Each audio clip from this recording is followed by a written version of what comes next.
a gbọ́dọ̀ rìn gẹ́gẹ́ bí ẹni tó la ọ̀nà yẹn sílẹ̀ ṣe ní ká rìn.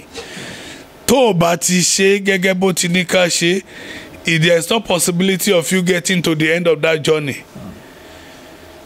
Ìwọ kọ́ ló lànà yẹn, ẹni tó lọ́nà ní báyìí ló ṣe máa rìn lọ́nà yẹn tó máa fi scale through. Ìwọ ló máa rìn bó ṣe wù ẹ́. Ṣé bó ti yàtọ̀? Ọ̀pọ̀lọpọ̀ wọ́n sá wá sísẹ̀lẹ̀ fún ààbò ni wọ́n ti lọ ṣògùn owó ńgbà tá ṣìírí fẹ́ tú ọ̀pọ̀lọpọ̀ sáwọ́ sẹ̀lẹ̀. Bí wọn ò bá ní ìrònúpìwàdà tòótọ́ àṣírí wọn á pàpàtù ni. Ìyẹn lè ṣe máa rí ọ̀pọ̀lọpọ̀ tó yẹ pé gbogbo ibi tó wa mọ́tò dé ló sì máa padà fẹsẹ̀ rìn dé. Bútabútà sà. Nítorí pé wọn ò ní ìrònúpìwàdà tòótọ́. Most of the leadership we have today, we care so much about who is affected by most of the law we pronounced. Òfin yẹn ò gbọ́dọ̀ bá lágbájá wí. Òfin tó bá ti mú exemption dání at statement kò ní exist. That is a pointless òfin. Pointless òfin. Ìyẹn mi pé it's not meant to work. It's not comprehensive enough. At all. Papa Ọ̀ṣọ́fà ti sọ pé ẹ̀mí ló máa yẹn tó máa jókòó láàyè hùn. Títí tẹ̀mí fi máa yàn gbogbo àwọn tá a bá fi sípò àwa la yàn wọ́n kì í ṣe Ọlọ́run. A lè pè wọ́n pásítọ̀, a lè pè wọ́n lẹ́nìtìn tó ń wà, kì í ṣọ̀run ló yàn wọ́n, àwa la yàn wọ́n. Ṣùgbọ́n nígbà tí ẹni tí ọ̀run yàn tó bá máa dé, ọ̀pọ̀lọpọ̀ àṣẹ ló máa tẹnu ẹ̀ jáde is final. Gẹ́gẹ́ bí onígbàgbọ́ tòótọ́, ká rántí àwọn nǹkan tá a kà nínú ìwé mímọ́, ká mú wọn lò to the letter, ká ṣe òtítọ́ pẹ̀lú Ọlọ́run, ká rìn ní òtítọ́ pẹ̀lú ẹlẹ́dàá wa, ká fún irúgbìn òtítọ́. Jésù sọ pé èso ló máa fi ń dá igi mọ̀. Tábà ló nígbàgbọ́ ni wá, a gbọ́dọ̀ rí àpẹẹrẹ Jésù nínú ìwà àti ìṣe wa.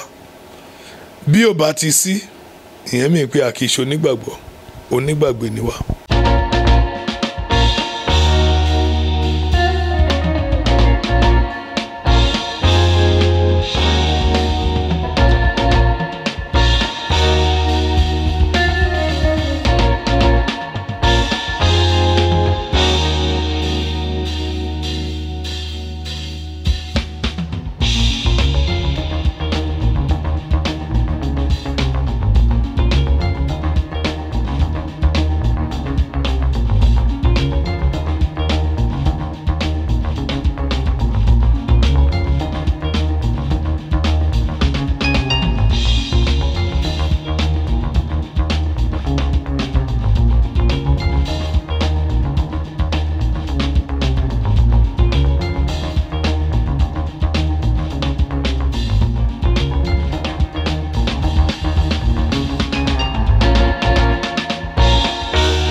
Jeremiah 60 said, báyìí l'Olúwa wí, ẹ dúró lé ojú ọ̀nà. Ẹ dúró ní ojú ọ̀nà. Kí ẹ sì wò. Kí ẹ wò, ẹ gbọ́, wò. Kò ní ká bẹ́, but àwọn tó ń ọ̀sẹ̀lẹ̀ ń sìn, wọ́n ń bẹ́ ni. Wọ́n ò wò. Wọ́n ti irọ́, wọ́n ti sọ fún mi tẹ́lẹ̀ wọ́n ní kó kọ́kọ́ wò. Ìtumọ̀ wò ni pé ṣó lè ṣe, ṣó lè pàlànà yín mọ́, ṣó lè pòfin mọ́. Sẹ̀lẹ̀ ò kì í ṣàgbèrè, sẹ̀lẹ̀ ò kì í mutí ọ̀mùtí la wá kó jọ lónìí àwọn alágbèrè la kó jọ in the same church àárẹ̀ èèyàn tó jẹ́ pé ó níyàwó ẹlòmíì tún ń fẹ́yàwó ẹnu same parish. That is so rampant down today, sir. It's something that is rampant. It's an ungodly situation. Ungodly situation. Irú àwọn èèyàn bẹ́ẹ̀ báwo ló ṣe fẹ́ béèrè tó fẹ́ rí gbà? Ó ní tó bá ṣe pé agbára káká lẹ́ni tó ṣèfi Ọlọ́run fi ń rí nǹkan gbà. Ibo la láìwà bí Ọlọ́run àwọn ẹlẹ́ṣẹ̀ wa fẹ́ fojú sí. Iná ṣe kí ẹ sì béèrè ojú ọ̀nà ìgbàanì. Ẹ béèrè ọ̀nà ìgbàanì. Ó ní ẹ wò ó lé ọ̀nà dídára èwo lé ọ̀nà dídára kí ẹ sì rìn níbẹ̀. Kí ẹ rìn níbẹ̀. Ẹ̀yin ó sì rí ìsinmi fún ọkàn yín. Ẹ rí i pé ọ̀nà ti pé méjì ní ó lè wo lọ́nà dídára. If the Bible can tell you pé èwo lọ́nà dídára ìyẹn mi pé ọ̀nà ti pé méjì. Ó ní ṣùgbọ́n wọ́n wí pé àwa kì yóò rìn. Wọ́n wí pé àwa kì yóò rìn. Jésù ló jẹ́ ká mọ̀ ẹ́ pé ọ̀nà ti pé méjì. Matthew 7. Matthew verse 7. Kágbọ́n tí Jésù wí. Matthew 7. 13. Matthew 7, 13, 14. Ẹ bá ẹnu ọ̀nà híhá wọlé. Ẹ bá ẹnu ọ̀nà híhá wọlé. Gbòòrò lé ẹnu ọ̀nà náà. Gbòòrò ní ẹnu ọ̀nà náà. Àti oníbúlé ojú ọ̀nà. Oníbúlé ojú ọ̀nà. Ojú ọ̀nà. Tí ó lọ sí ibi ìparun. Tó lọ síbi ìparun. Ọ̀pọ̀lọpọ̀ ni àwọn tí ń bá ibẹ̀ wọlé. Nítorí pé híhá ní ẹnu ọ̀nà náà. Híhá ní ẹnu ọ̀nà náà. Àti tóró lé ojú ọ̀nà náà. Tóró ní ojú ọ̀nà náà. Tí ó lọ sí ibi ìyè. Tó lọ síbi ìyè. Díẹ̀ lé àwọn ẹni tí ó rìn. Díẹ̀ làwọn tó rìn. Because the law on that part are many. Ìyẹn làwọn èèyàn ṣe ní ìṣẹ̀lẹ̀ ìlànà yìí ti pọ̀ jù kíní yìí ti pọ̀ jù. They are so tired. They say it's not a job for a lazy man. Yes. A gbọ́dọ̀ rìn gẹ́gẹ́ bí ẹni tó la ọ̀nà yẹn sílẹ̀ ṣe ní ká rìn. Tó o bá ti ṣe gẹ́gẹ́ bó ti ní ká ṣe, there is no possibility of you getting to the end of that journey. Ìwọ kọ́ ló lànà yẹn. Ẹni tó lọ́nà ní báyìí ló ṣe máa rìn lọ́nà yẹn tó máa fi scale through.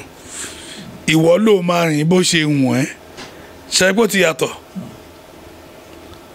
Ìyẹn ní sẹ̀lẹ̀ ṣe yàtọ̀ wọ́n ní sẹ̀lẹ̀ gbogbo ẹgbẹ́.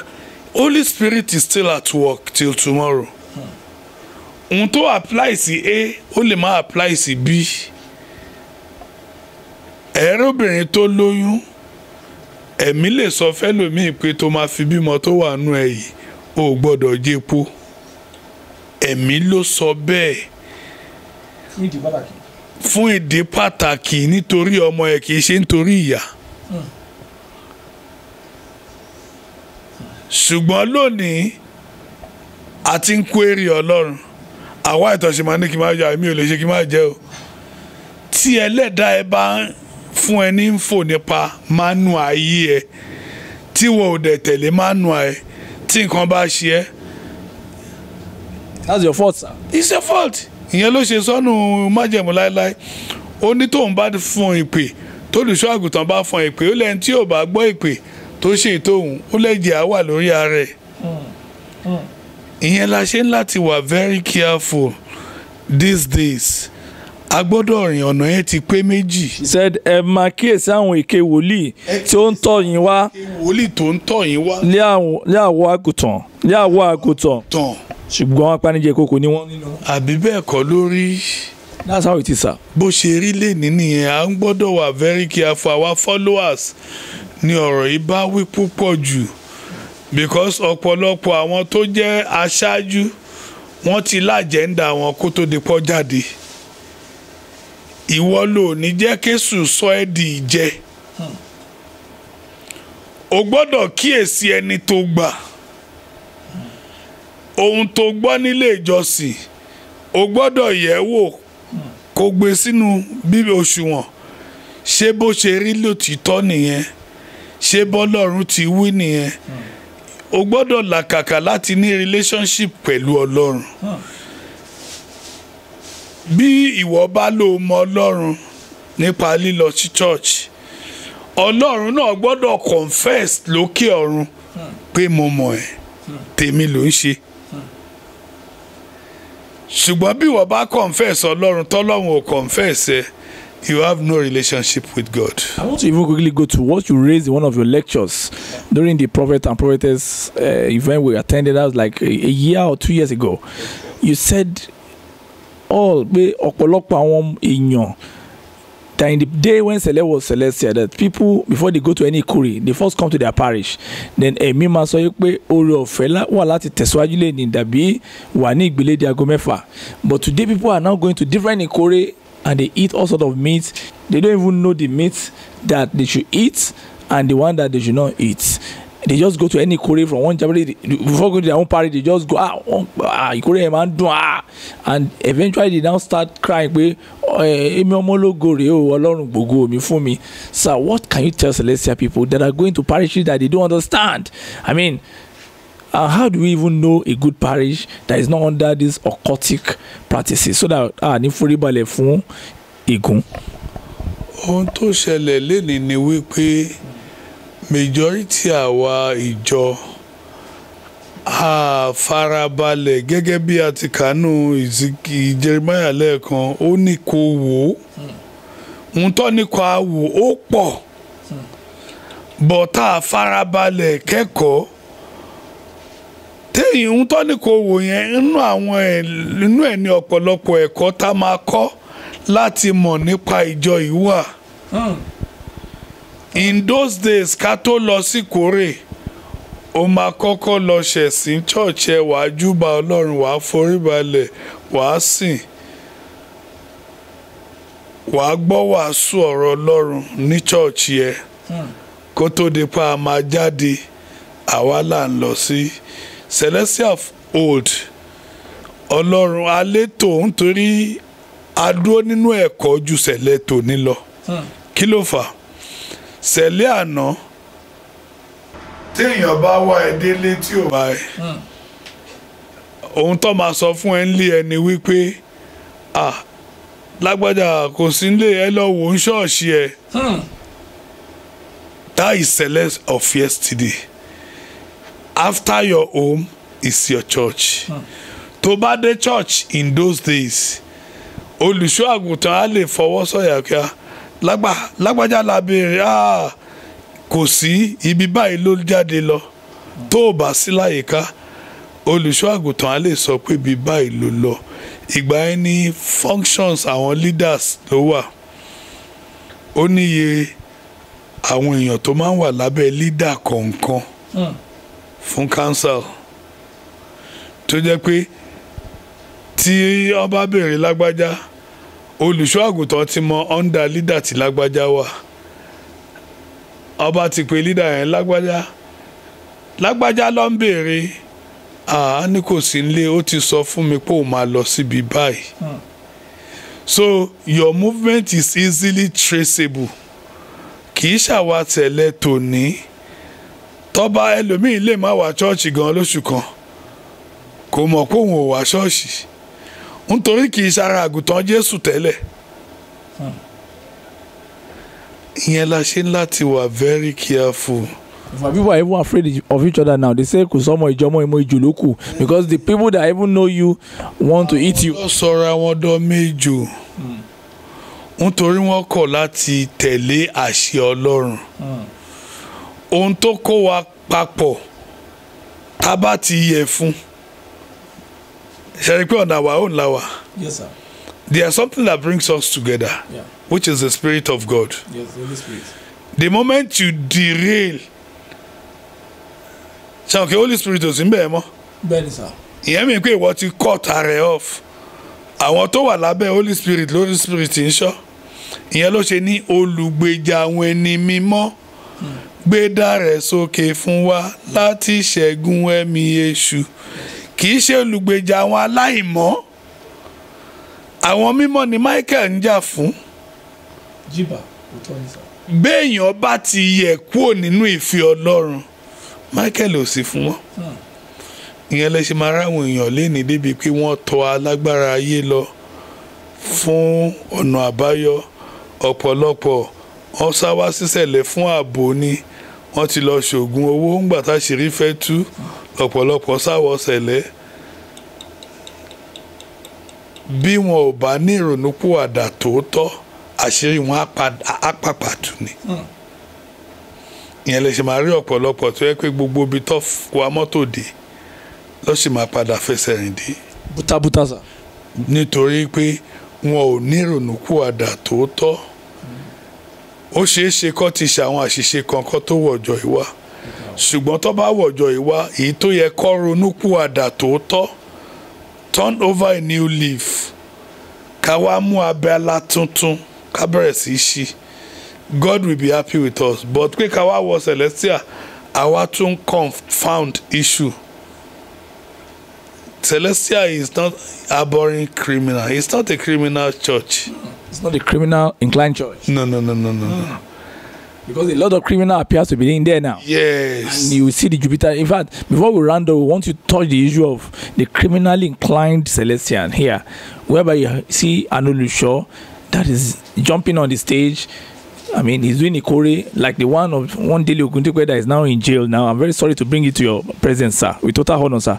He brought a Fuji musician to church in 2019. That was December 15. But there was a lot of opera. In 2016, he brought somebody that everybody felt that is a traditionalist. Chief Ghanaian down, brought him to church. That one rolled there. That one entered without removing his cap. And people felt that Pepe Olorun was abused. Then he now brought Wasiu Ayinde in December 2019. But when the Wasiu left, we learned that a lot of things started happening. Then the Ijoko Papa Oshofa, the seat that is highly respected, he allowed the leader of Ikerubu Seravu to sit there during an event. Then he allowed another shepherd, that I don't want to mention his name now, elderly in the church, who called himself Cardinal, to sit there in 2019. But the following year, he was already in Kirikiri. So when you see all these kind of things, how does it affect you, and what do you think about Celestial? Because this is what they hear about us, and a lot of people are seeing him as if he's a new generation Cele. He's telling them that he want to change it, that if Oshofa was alive, he would have changed it, he would have made Cele a change church, he would have used philosophy, he would have changed the whole old tradition. Is it true, sir, that Oshofa would have changed it and even bring Fuji musician, Pasuma, Wasiu Ayinde, or Osupa Saidi on Pepe Olorun on the Sunday service on the Nikore? Anybody that will tell you that if Oshofa is still alive today, he will have changed a lot of things. Oshofa will not do anything contrary to what his God is doing. And he will never say anything contrary to what God asks him to do.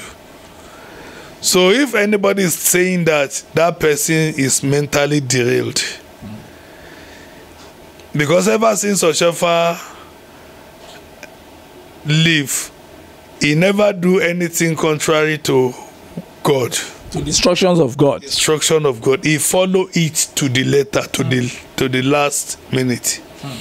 So concerning that, what we are seeing today is just to tell us people comes in, like you rightly said from the book of Matthew you read. Yes, sir. Òkè wòlíì oríṣiríṣi ló máa dìde. That's Matthew 6. Matthew 6, yes. Matthew 7. Matthew 7, sir, yes, sir. Àwọn èké wòlíì yẹn ti dìde púpọ̀ from different denominations. Wọ́n ń ṣiṣẹ́ ọ̀pọ̀lọpọ̀ iṣẹ́ ìyanu tí wọ́n lè substantiate. Iṣẹ́ ìyanu téèyàn lè rí lénìí kó dọ̀la kó tún padà rí gẹ́gẹ́ bí arọ ẹ̀ńtọ́ ló ti rìn lénìí. So kì í ṣe ìyanu. Kò sẹ́ńtọ́ ṣọ̀fà wòsàn tó padà dá láìsàn. From Matthew 7 from verse 15, he said, ẹ máa kíyèsí àwọn èké wòlíì tí ó ń tọ̀ yín wá lé àwọ̀ àgùntàn ṣùgbọ́n apanijẹ ìkookò ni wọ́n nínú. Ẹ ṣọ́ wọn lé ẹ̀yìn, ó fi mọ̀ wọ́n. Èso wọn lẹ́yìn ó fi mọ̀ wọ́n. Èso wọn lẹ́yìn ó fi mọ̀ wọ́n. Ènìyàn á máa ka èso àjàrà lórí ẹ̀gún ọ̀gàn tàbí èso ọ̀pọ̀tọ́ lára ẹ̀wọ̀n. You see, concerning what you are saying, you see, ọ̀pọ̀lọpọ̀ àwọn ìjọ tó misbehave lénìí kì í ṣẹjọ́ wọn. Bíbélì sọ pé bí ìpìlẹ̀ bá bàjẹ́ kí lolódodo yóò ṣe. Psalm 11 verse 3. Sir. Ìpìlẹ̀ ló bàjẹ́ ló jẹ́ kó rí bẹ́ẹ̀. Ọ̀pọ̀lọpọ̀ wọn bọ́ bá ti dìde, ọ̀pọ̀lọpọ̀ àwọn aṣáájú wa rí pé pásítọ̀ ti wà níbí ó ti wà lọ́hùn. Èyí tó bá ti rówó gbé wá òun lè yan Ọlọ́run. Bóyá ohun tó ń ṣe kò dáa àkíyà. Nípa àwọn ọ̀wà báyìí ló jẹ́ kí ọ̀pọ̀lọpọ̀ àgùntàn they were in devil's trap. Because tó bá jẹ́ pé àwọn ibi tá lọ a rí pé ohun tó ń ṣe ń bẹ̀ kì í ṣe ìlànà wa, ó yẹ ká lágbára, but ohun tó tún ṣe wọ́n ni pé politics on ground tàbá ní ká bá ìwí ó lè sá lọ sí apá kejì. Policies of the factions. Faction. Ìyẹn mo ṣe sọ lẹ́ẹ̀kan pé táyànfẹ́ yẹn bá dé ohun gbogbo á padà yanjú, nítorí òun ò ní sí lábẹ́ faction, á wà lábẹ́ authority. He will care less about who is jeered. But most of the leadership we have today, we care so much about who is affected by most of the law we pronounced.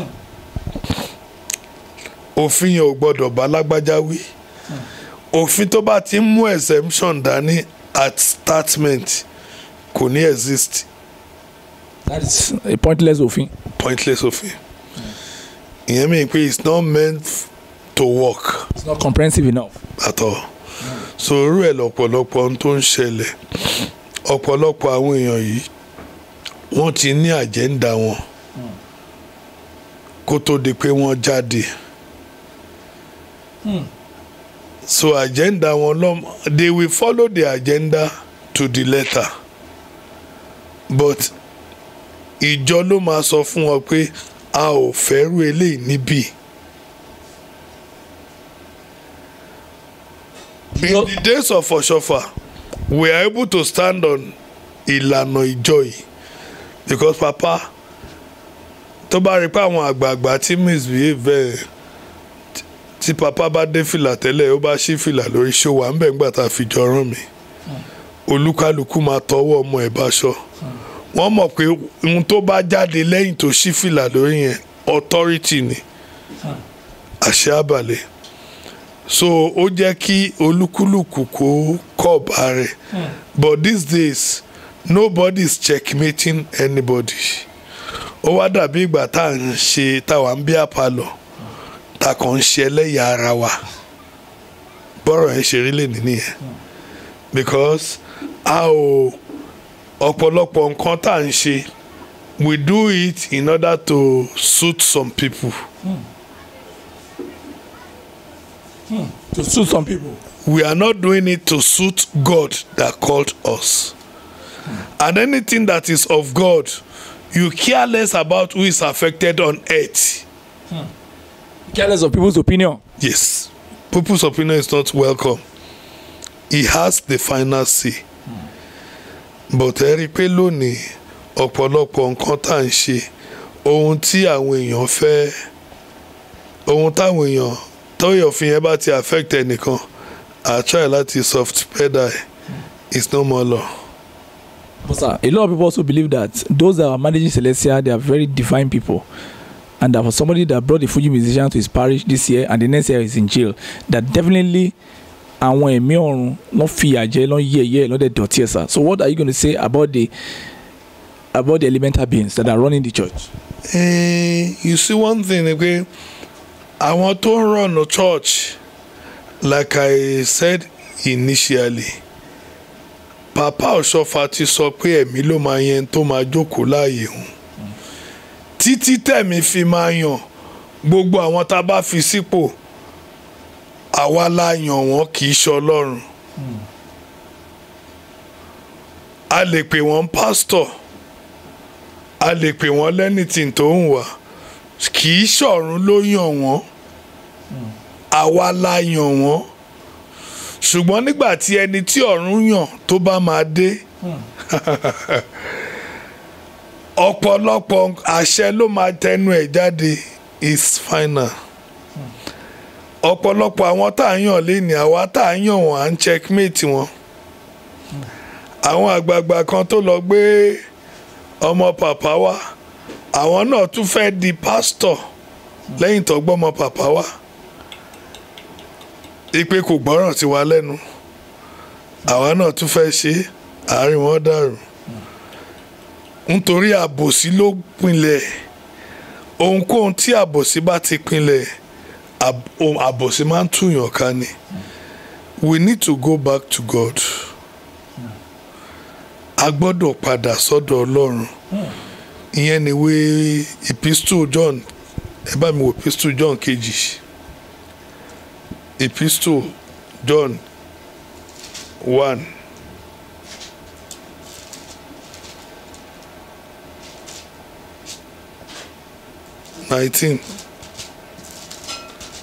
Epistle 1:19. èyí sì lé ẹ̀rí Jòhánù nígbà. Okay. Epistle John, Epistle. Okay. First John. Epistle.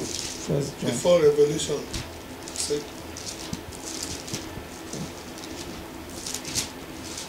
Okay.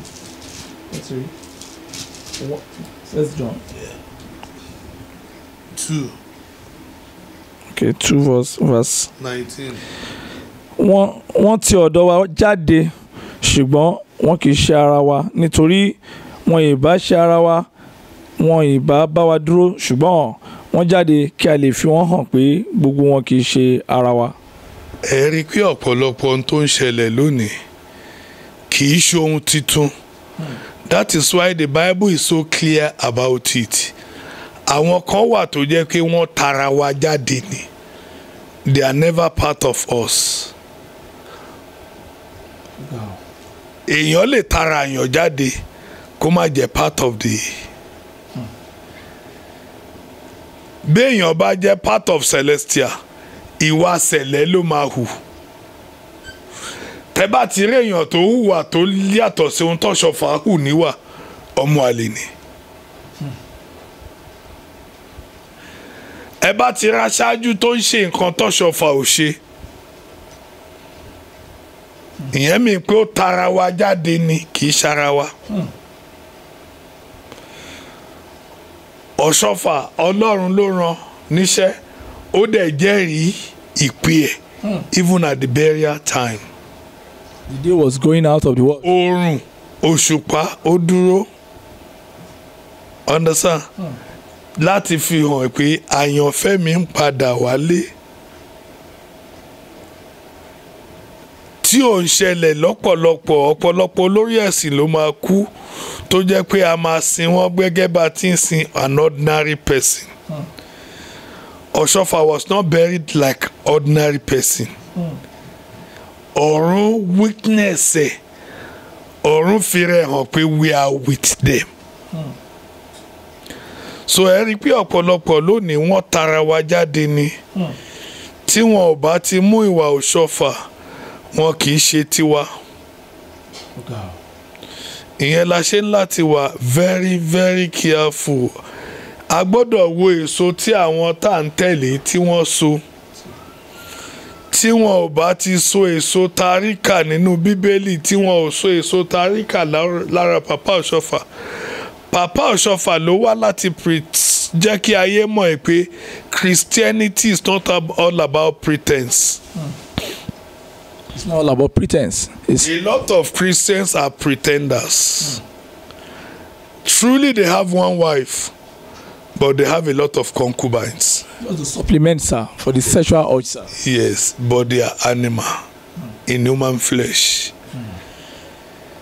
Because there is nothing hidden before God. Bí o bá níyàwó méjì, ìyàwó ilé ẹ mọ̀ pé òun ní ìyálé. Understand? If there is anything that is happening, it's easily traceable. But tó bá níyàwó ńlé tó lálé ń ta, àlè máa mọ ìyàwó ilé ò ní má lè. ọjà òkùnkùn ni ẹ sà. Bad market. Ìyẹn ló pọ̀ jù lénìí. A lot of so-called men of God ló lálè, even in the church where they worship.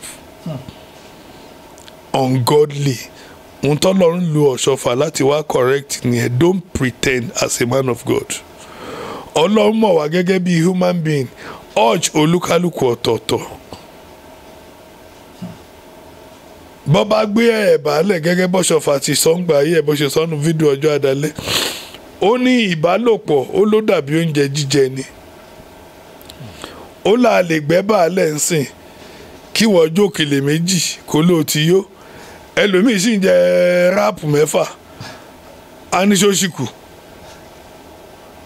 Same thing sexual urge. Ẹlòmíì bó bá ń bóbìnrin kan ṣe kò lè satisfy ẹ̀. Ọlọ́run tó dá wa ó dá wa lọ́tọ̀ọ̀tọ̀. Chemistry is different from Christianity. Totally. Ọlọ́run tá à ń sìn náà is a polygamy in nature.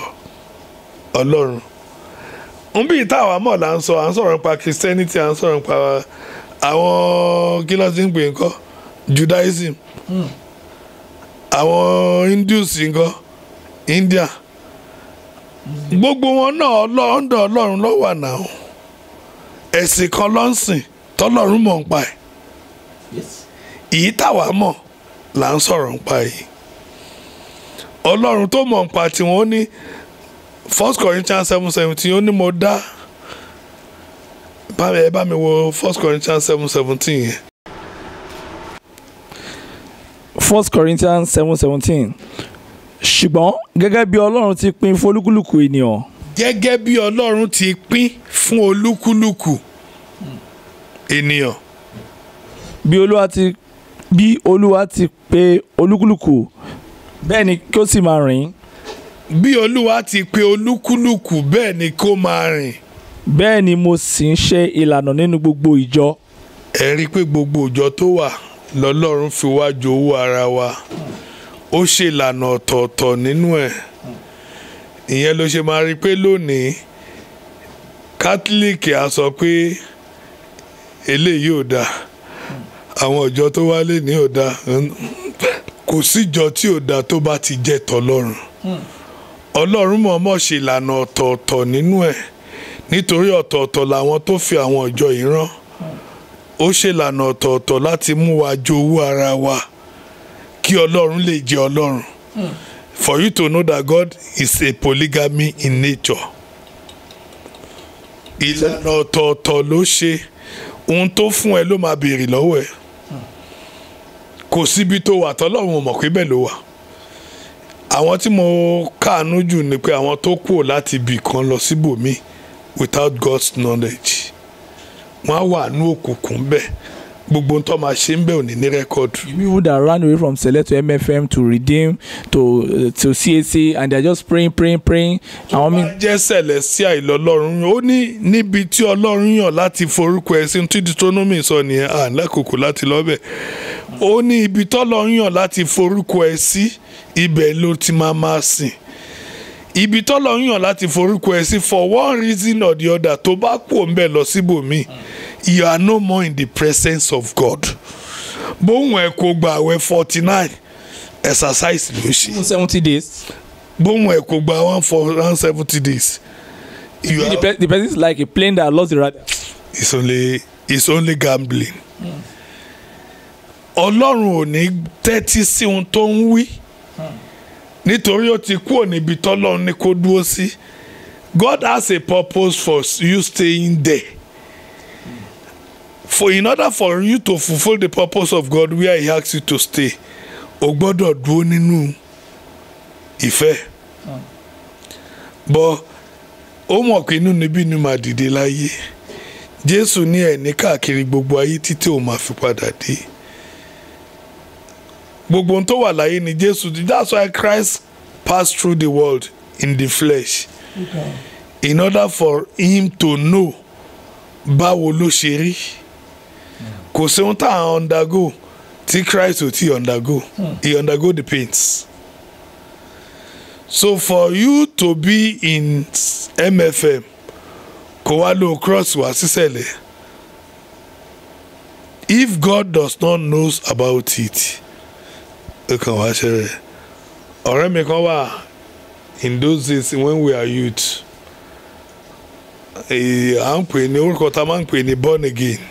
Born again. La máa ń pè. Not born against. Born again. Kí ló ṣe ṣẹlẹ̀? He's a prophet in Celestia. He's a friend of mine. But while he was in Celestia, he's a prophet that sees clear vision. Ngbà tó wá wáyà institution, Ado Ekiti precisely. Ó dẹni tó join àwọn. See you. Christian Union. Ó dẹ̀ di olóhùn òṣèṣẹ́. SU student. Olóhùn ti rí ìmọ́lẹ̀. Ìmọ́lẹ̀ kẹ̀. Is it red light or white light, sir? Ìmọ́lẹ̀. But ó dẹ̀ bẹ̀rẹ̀ sí lọ sí deeper life then. Within 5 years tó fi wà ní higher institution, he rise to a zonal leader ní Redeem. Ní deeper life. Ní deeper life, I mean. Sorry. Wàá dẹ̀ rí pé kó tó di pé deeper life does not give position just like that. Yeah. You work for it. Yes. So that means to say he actually work for it, because when it comes to somebody that is devoted, born again is a devoted Christian. But Beshu Sheyalu, I don't know. You mean that Eshu Yalu be motto or something like that? Beshu Yalu, yes. Because the end of his journey in his school, at least after about 5 years in school, tó bá jẹ́ pé wọ́n fi vision yẹn rán yàn ni kò ní gbà. Ọmọ Èkìtì ni ó lágídí gan, kò ní gbà. Ó fẹ́ wẹ̀ láàárọ̀ ọjọ́, according to what he tells us then. Ó lóun fẹ́ wẹ̀, òun fẹ́ bomi sórí, lòun gbọ́ tóun yẹn sọ pé kóun padà sí ibi tóun ti ń bọ̀. And he's a good prophet.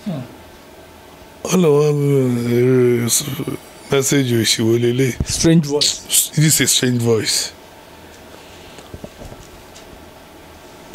Onígbà tó dijọ́ kejì, same thing happen. Ó fẹ́ wẹ̀ náà ni. Olóhùn yẹn tún tọ̀ ń wá. Olóhùn yẹn tún wá extend. Ó gbé vision yẹn wá pé kó ń lọ sí this very parish tó ń lọ nígbà tó wà l'Ékòó. I'm talking of CCC Arárọ̀mí Ìyànàpájà. Ó wá gbé vision ọbẹ̀ yẹn wá. Ó rí. Ó lé ẹ̀mí ẹ̀ wá ń sọ fún un pé ìyàwó tó máa fẹ́ ibẹ̀ yẹn ló wà o.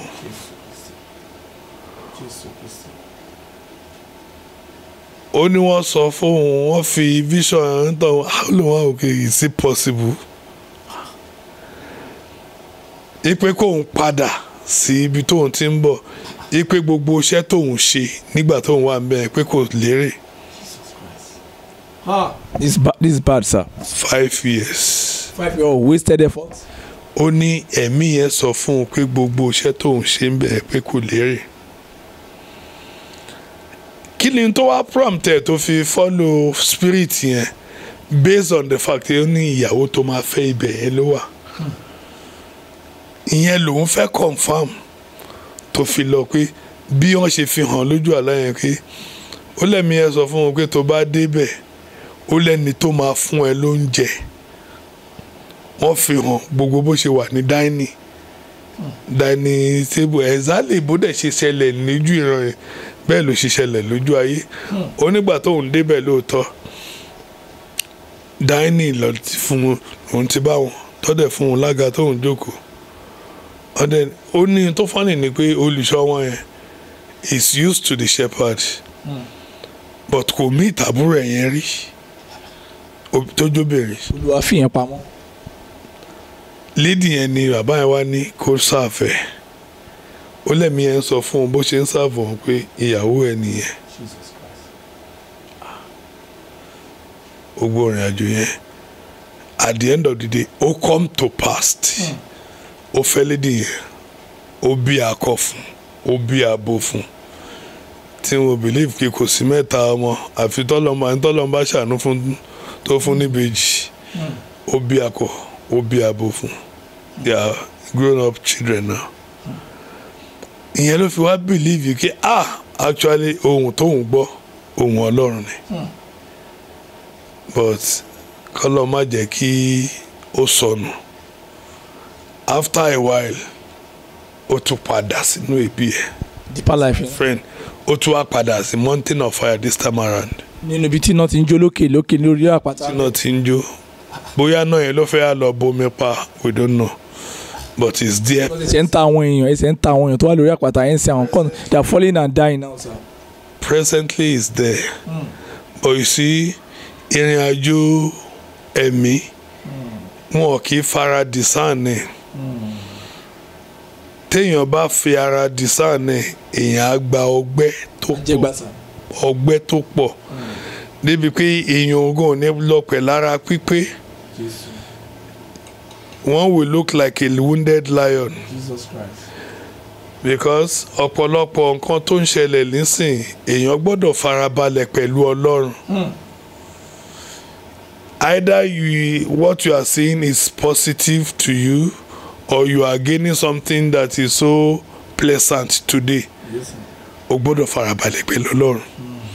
Tí ohun tó ń rí náà bá tún wá jẹ́ dàkejì síbẹ̀síbẹ̀ ó ń láti farada ipe Ọlọ́run ó ní purpose tó fẹ́ mú jáde nínú tó ń rí presently.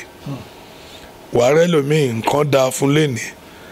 A ti wá rò pé that is the end of the world. No. Ọlọ́run ní jẹ́ kí àpadà sí ibú kó dé bá wa. Àmín Jésù. Ìyẹn ló jẹ́ pé àwa tá jẹ́ onígbàgbọ́ tígbà tó dá bá dá fún ẹ tó bá wá fún ẹ lónìí rántí àwọn tó kù díẹ̀ káàtó fún. There's always a slogan in offices in those days. Wanna be good to people on your way up. Very likely you may still meet same set of people on your way down. Ìyẹn ló yẹ kí ńgbà tí ó dáa fún ẹ lénìí rántí àwọn tó kù díẹ̀ káàtó fún kí ni tó lè ṣe láti fà wọ́n lọ́wọ́ sókè. That was why you are created. That's the purpose of creation. Láti ran ara wa lọ́wọ́. But tó bá fẹ́ pé bóyá what is scale through can everybody struggle mo struggle láti débi tí mo dé kò sẹ́ni tó struggle débi tó dé Ọlọ́run dé iṣẹ́ wa ládé ni tọ́lọ́run ò bá crown effort ẹ̀dá you can struggle and achieve nothing at the end of the day. Wasted struggle. May that not be our portion. Amen. Ìlú jẹ́ pé onígbàgbọ́ lónìí màá rọ̀ wá màá bẹ̀ wá gẹ́gẹ́ bí onígbàgbọ́ tòótọ́ ká rántí àwọn nǹkan tá a kà nínú ìwé mímọ́ ká mú wọn lò to the letter ká ṣe òtítọ́ pẹ̀lú Ọlọ́run ká rìn ní òtítọ́ pẹ̀lú ẹlẹ́dàá wa ká fún irúgbìn òtítọ́. Jésù sọ pé èso ló máa fi ń dá igi mọ̀. Tá bá ló nígbàgbọ́ ni wá a gbọ́dọ̀ rí àpẹẹrẹ Jésù nínú ìwà àti ìṣe wa. Bí ò bá ti sí ìyẹn mi pé a kì í ṣe onígbàgbé ni wá. Onígbàgbé. In fact, on the last note, sir, we want you to advise people in the United Kingdom, in America, àwọn tó ń wò láti ìlú òkèèrè báwọn kan ṣe wà nílé wọn lamẹ́ríkà ń sìn wọ́n ti gbàjọ fún wọn ti gbé sínú ìsàlẹ̀ àpótí wọ́n ti sá kúrò ní ìjọ because pastor mi olùṣọ́ mi ti kí wọ́n pint tí ó yẹ kó kí wọ́n pint ẹlòmíì ń já pint àwọn èèyàn gbà ní ọ́fíìsì then ẹlòmíì ti gbé aṣọ ẹ̀tì láti bí 7 years ó ti gba mountain of fire lọ níbi tí àpáta ti ń gbóná wọn lẹ́sẹ̀ ẹlòmíì ti kọjá lọ sí MFM redeem tó yẹ pé rúdurùdu náà ló tún bá wọn bẹ̀ tó tún sá káàkiri from one place tó ń fògùn sórí chair fúnra wọn. What is your advice to Celestials home and abroad, and how will they discern the right parish to attend, and how can they come back into the church, the fold that God gave late Papa SBJ Oshofa? Ohun àkọ́kọ́ ni wípé ènìyàn gbogbo gbọ́dọ̀ ní ìbáṣepọ̀ pẹ̀lú Ọlọ́run wọn. Individually, we must have relationship with God. If you are confessing that you are worshiping God, God must recognize you and say something. Ó ní Job, ǹjọ́ akíyèsí ìránṣẹ́ mi Job. Ọlọ́run sọ pé nípa Job. Bí Ọlọ́run ṣe sọ̀rọ̀ nípa Job fún Sátánì, ó gbọ́dọ̀ lè sọ̀rọ̀ bẹ́ẹ̀ nípa wa. A gbọ́dọ̀ jẹ́ ìwé tá máa kọ sáwọn kan lọ́kàn. But tá bá ní relationship pẹ̀lú Ọlọ́run tó jẹ́ pé mo níṣẹ́ àgbà mẹ́ta, mo níṣẹ́ àgbà méje là ń bá ká, it cannot sustain us for too long. Individually, we must have relationship with God. A lot of people tó lọ sí Europe, lọ sí abroad, máa ń sọ fáwọn èèyàn pé before you travel abroad, especially as a celestial, tó bá bá Ọlọ́run pàdé níbí kó tó lọ, possibility of meeting God over there is very remote. Olúwa lè sọnù sá. Pátápátá. Sínú agíjú ayé. Pátápátá. Nítorí wípé majority àwọn tó lọ bẹ̀ fúnra wọn lọ gba visa, fúnra wọn lọ wọ plane, lọ́sàn owó plane wọn tó lọ, they are businessmen, majority of them. Bówó wọn ṣe máa pé, bó ṣe máa maximize profit lọ bá lọ. Wọn ò bá àti jèrè ọkàn lọ, majority of them. So ohun tó sọ wọ́n dìjẹ lọ́hùn nìyẹn.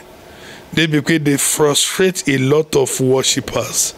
But tó bá ti ní relationship pẹ̀lú Ọlọ́run láti bí as a celestial, they cannot frustrate you because you know your God before you know him. But tó bá jẹ́ àwọn ló kọ́kọ́ pàdé, Ọlọ́run tí wọ́n lọ́ máa tà fún ẹ. Ọlọ́run tí wọ́n ò dẹ̀ nígbàlà lọ́wọ́. Bí Ọlọ́run magic sá. Bẹ́ẹ̀ ni Ọlọ́run tẹ́tẹ́. Ọlọ́run celestial tọ́ṣọ̀fà sìn, Ọlọ́run ìyanu ni. Kò sí gbogbo àwọn tó bá Ọlọ́run pàdé ní Nàìjíríà kan tó lọ, tó bá dúró pẹ̀lú Ọlọ́run, ogun ayé kan ò lè bì wọ́n ṣubú. Kò sọ́gbọ́n ìjì àwa táwa ń bì náà à ń la ìjì wa kọjá. Ọ̀ṣọ́fà ní gbogbo aláwọ̀ gba agijù kọjá, ṣùgbọ́n gbogbo akọ́là ó wọná. Gbogbo alamala náà kọjá. Like gold. Yes. Bó ṣe ń fi iná dán gold kó tó di pó ní shape. Tí wọ́n bá pàdé gold ní Ghana, èèyàn á fẹsẹ̀ gbá bí bọ́ọ̀lù pé this rubbish stone. But tí iná bá gba rẹ̀ kọjá, ìgbà ló mú ẹwà tó farapamọ́. Rubbish stone to precious stone. Yes. So ohun tó ń ṣẹlẹ̀ ni same thing we Christian, a gbọ́dọ̀ ní relationship pẹ̀lú Ọlọ́run. Tá bá bá Ọlọ́run pàdé, ẹni tó wá ta fake lọ́hùn, ẹ dá wọn mọ̀. Ipe wọn tara wa jáde ni wọn kì í ṣara wa. Majority of so-called men of God, wọ́n lọ abroad, they only went there to do magic. They don't go there for salvation of people's soul. Wọ́n tó kàn wá ní pé tó máa di dollar, tó máa di pounds. Either you go to hell, they don't care. Àwa la gbọ́dọ̀ kíyèsára. Ìyẹn la ṣe gbọ́dọ̀ ní ìbáṣepọ̀ pẹ̀lú Ọlọ́run. Àwa náà tá wà lọ́hùn, a gbọ́dọ̀ wà very careful. Don't be too desperate for God. Ohun tọ́lọ́run bá fún ẹ jẹ́ kó tẹ́ ẹ lọ́rùn. Ọlọ́run mọ ohun tó ní fólúkálùkù. Don't be too desperate to do what is not godly in order for you to raise money. Téèyàn bá ti bẹ̀rẹ̀ sí ṣe àwọn nǹkan tí ò bá Ọlọ́run mu, Ọlọ́run á yẹra fún nítọ̀hún. tọ́lọ́mbà dẹ̀ ti yẹra fún yàn, it is finished. Just like Jesus said. Yes, pípò it is finished. Kọ́lọ́ má jẹ́ kó tán fún wa báyìí. I mean, just sir. We want to thank you very much for this wonderful, insightful, especially teachings about Celestial Church of Christ and insightful provisions of God, so that a lot of members home and abroad will be able to come back to the paths of glory and the path of power that Papa S.B. Joshua put down. We want to thank you that till some other time that we're going to meet you. We want to crave your indulgence that you will always be available to put us through in terms of intellectuals and in terms of spiritual direction, sir. You are welcome anytime. God bless you so much, sir. Well, till the next time that we are going to bring another guest, especially from the Celestial Church of Christ fold, to illuminate on issues about the church and about Christianity, we want to let the discourse continue about Celestial Church of Christ. Thank you for listening, and goodbye.